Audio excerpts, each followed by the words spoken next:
जय श्री कृष्ण। पिछले वीडियो में हमने जाना कि कृष्ण हमारी कॉन्शियसनेस का प्रतीक है और अर्जुन हर इंसान का प्रतीक है। आइए अब इससे आगे बढ़ें। युद्ध की विषम स्थिति में अपने करीबियों और रिश्तेदारों को देख अर्जुन घबरा गए। यहाँ पर बहुत सुंदर तरह से अर्जुन के माध्यम से इंसान की मनस्थिति को दिखाया गया है कि जब उसका सामना किसी चुनौती से होता है तो वो किस तरह घबरा जाता है और मोह में फंस जाता है।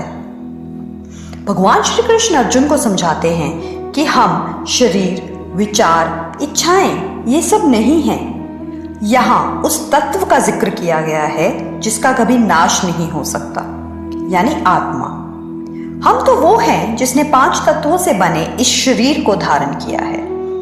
यह शरीर इतनी विशाल 5 तत्वों से बनी प्रकृति का ही तो प्रतीक है। इंसान का स्वभाव होता है कि जो चीज, जो लोग उससे जुड़ जाते हैं उसे उनसे लगाव हो जाता है और वो उसे पकड़ कर रख लेता है। इस लगाव की उच्चतम मात्रा को ही मोह कहा गया है।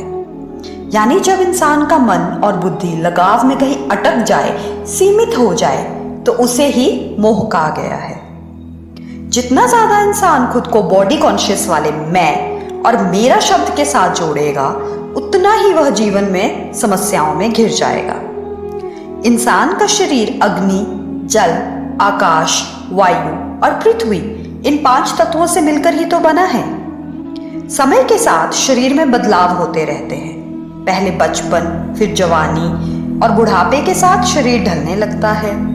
जब शरीर कमजोर हो जाता है या रहने लायक नहीं रहता, तब मृत्यु आती है। मृत्यु के बाद 5 तत्व वापस प्रकृति में अपने मूल तत्वों में मिल जाते हैं। इसलिए असल में यहाँ समाप्त तो कुछ भी नहीं हुआ। प्रकृति से बना हुआ ये शरीर कभी समाप्त नहीं होता, वो बस बिखर जाता है और फिर एक साथ एक नए स्वरूप में वापस आता है।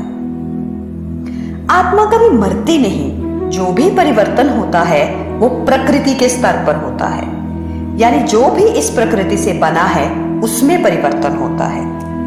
आत्मा के स्तर पर कभी कुछ नहीं बदलता।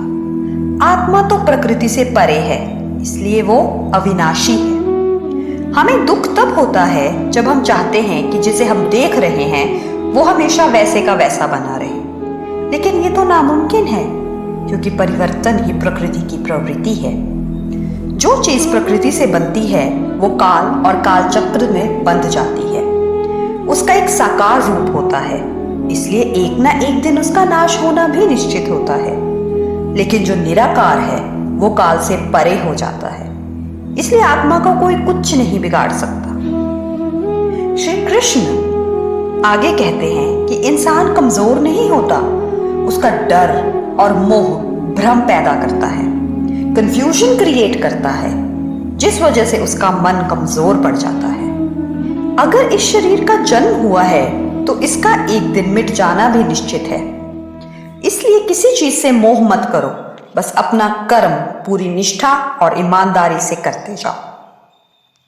अगर आपको वीडियो पसंद आई हो तो इसे लाइक करें, शेयर करें और चैनल को सब्सक्राइब करें ताकि इस तरह की ज्ञानवर्धक वीडियो